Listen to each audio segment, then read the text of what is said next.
আসসালামু আলাইকুম রহমতুল্লাহ। জীবে দয়া করে যেজন সেই জন সেবিছে ঈশ্বর। আপনি জীবকে দয়া করুন, সেটা মানুষ অথবা পাখি, সে যত বড় হোক অথবা ছোট হোক।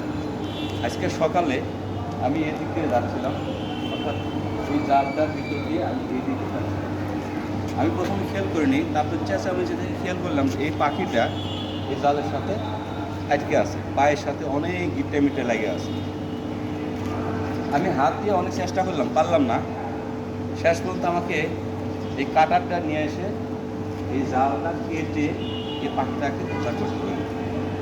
যাই হোক, সমস্যা সেটা না। সমস্যা হলো যে এই জালটা যারা এখানে লাগাইছে তাদের উচিত ছিল, আমার মনে হয়, জালটা একটু খুলে রেখে তারপরে যখন খেলে তখন লাগানো। তো আমি বাধ্য হয়েছি এই জালটা কেটে দেওয়ার জন্য, শুধুমাত্র এই প্রাণীটাকে বাঁচানোর জন্য। হয়তো বা এখানে বিড়াল বা কেউ কেউ আসলে হয়তো পাখিটাকে খেয়ে ফেলতো।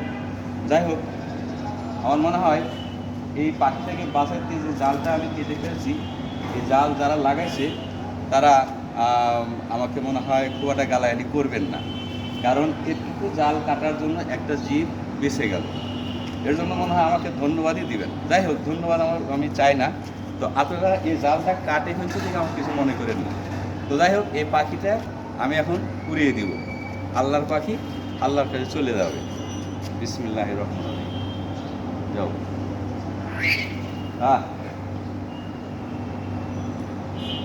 একটা প্রাণী হোক অথবা যে কোনো একটা কিছু হোক, আপনি যদি কারো ছোট্ট একটু উপকার করেন, সেই উপকারের মধ্যে আলাদা একটা মজা আছে।